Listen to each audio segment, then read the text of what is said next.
I'm gaining obviously it's going to be a rookie coach, but someone who's not experienced to go, okay, Sloan, this person, that one, they're a must keep because I reckon if the Tigers had a recruitment officer many years ago, I reckon that you still see a Fox, Moses. No, I don't Teddy, think you do because I they reckon didn't have the coach to win a premiership. That's why those players left. I reckon recruitment. If you had a recruitment officer, I reckon you do see them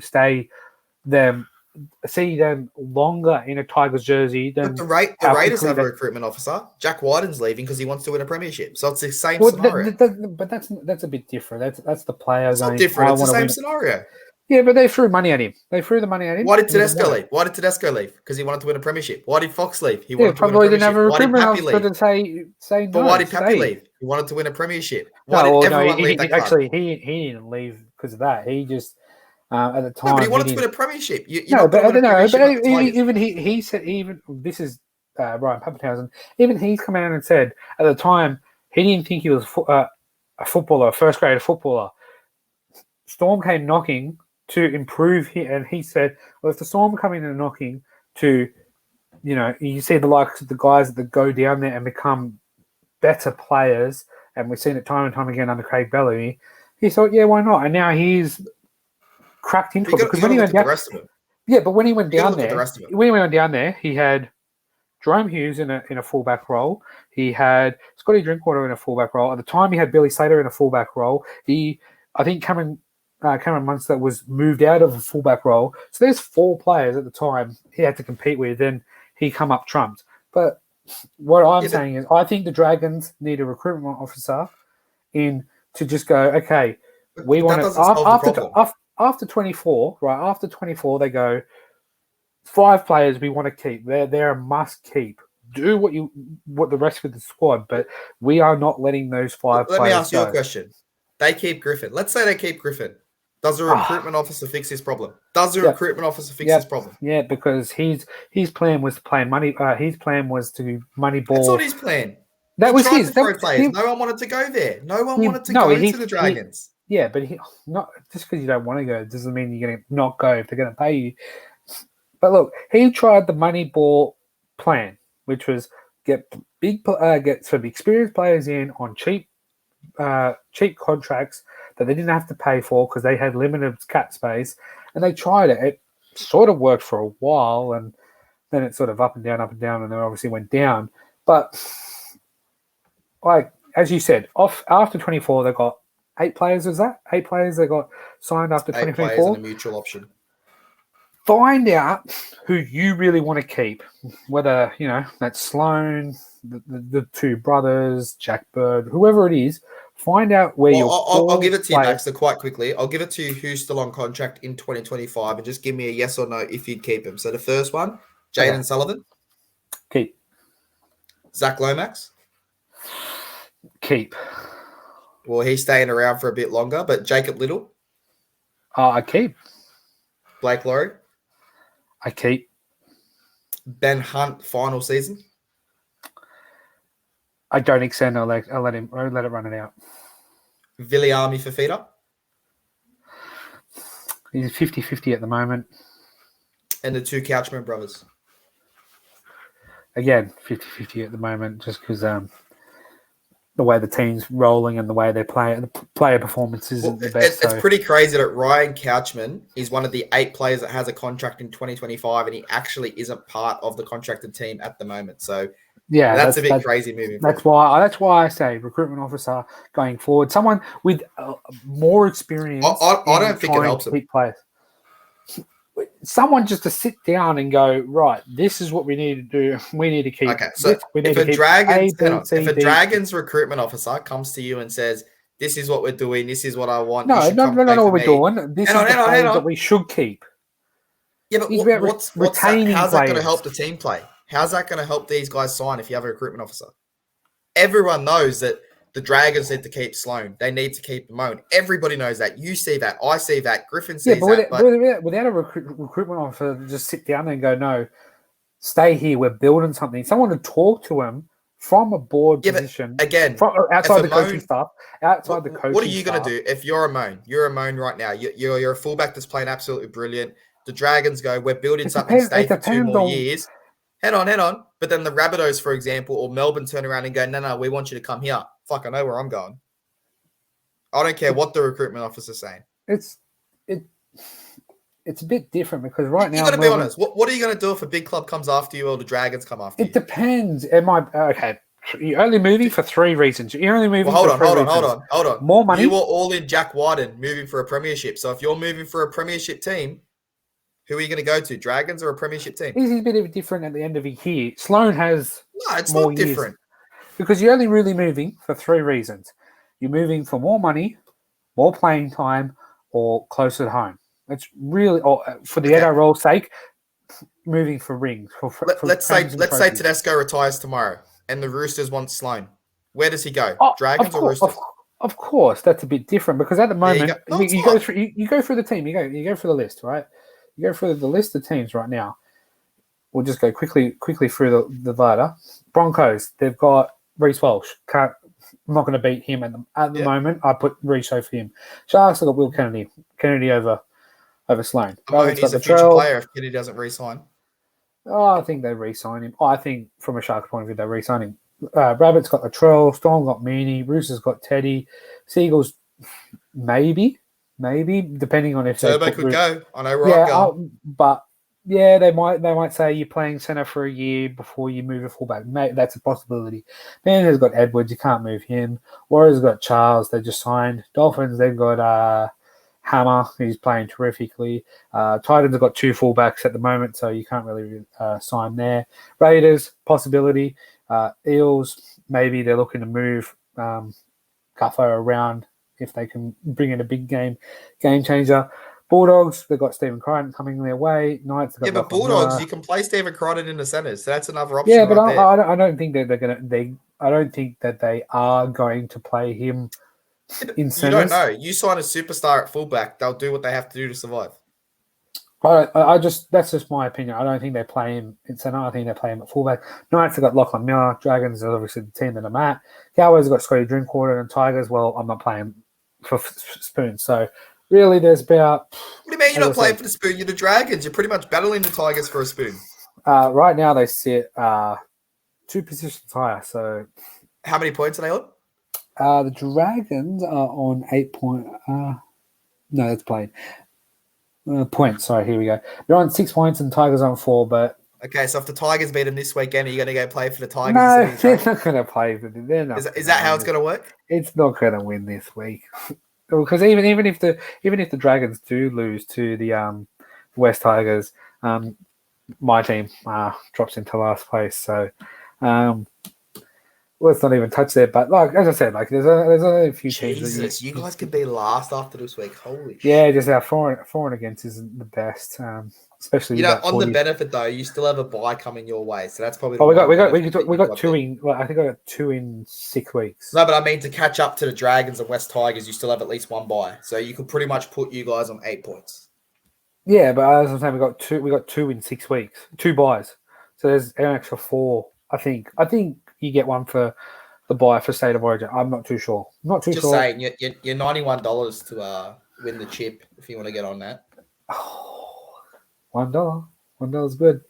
But yeah, as we said, if I'm Sloan and I'm looking at the list, there's only a few teams out there that I'll probably go to. But I reckon it's just someone other than the coaching staff to just get in a couple of these players is that they really want to keep and go, look, this is the way we see the Dragons going forward with this coach. This is how we do it. We're going to bring in this player and sell. I reckon I should do it over a barbecue. I reckon I should have a team barbecue. That works well. Do it over a barbecue, and instead of talking 5 times to 5 different people, you can talk once to 1,000 people. That joke's gone over your head because last time they threw a barbecue, their season went into disarray. So probably not the best I had barbecues because they had banned in get-togethers for the Dragons. Well, you don't have to have a barbecue. You can just say we're standing around a pool. But nonetheless, look, they just need to sell the club to the core group of players that they want to keep and see. Look, if they turn around the play, the core group is Ben Hunt. He wants Anthony Griffin. That's the issue. The core group is Ben Hunt. But look, you can only do so much on your end as a board for the Dragons to sell your club, to try and keep the players that you want to keep. If they want to go elsewhere, well, that's them. That's their choice.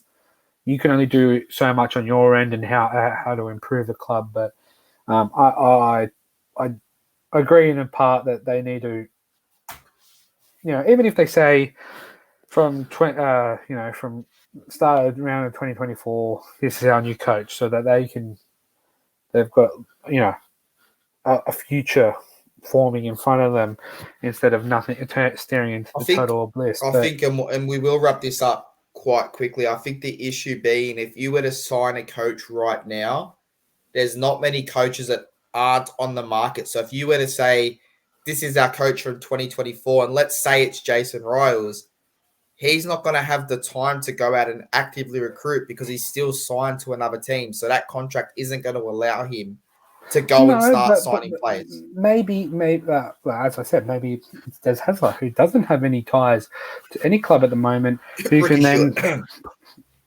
Ricky. Wait, if Ricky leaves the Raiders and goes to the Dragons, he can start adding spoons to his I reckon they'll get in the top 8 before they win a spoon if Ricky was down there. 100%. If Ricky goes to the Dragons, they will be in the top 8 before they win a spoon. No, I just couldn't love Ricky then. Can't love Ricky. If he puts up that red V, I seriously couldn't do it. Baxter, we will wrap it up because we will be back on the mics either tomorrow or Wednesday where we do talk about the team list that do drop.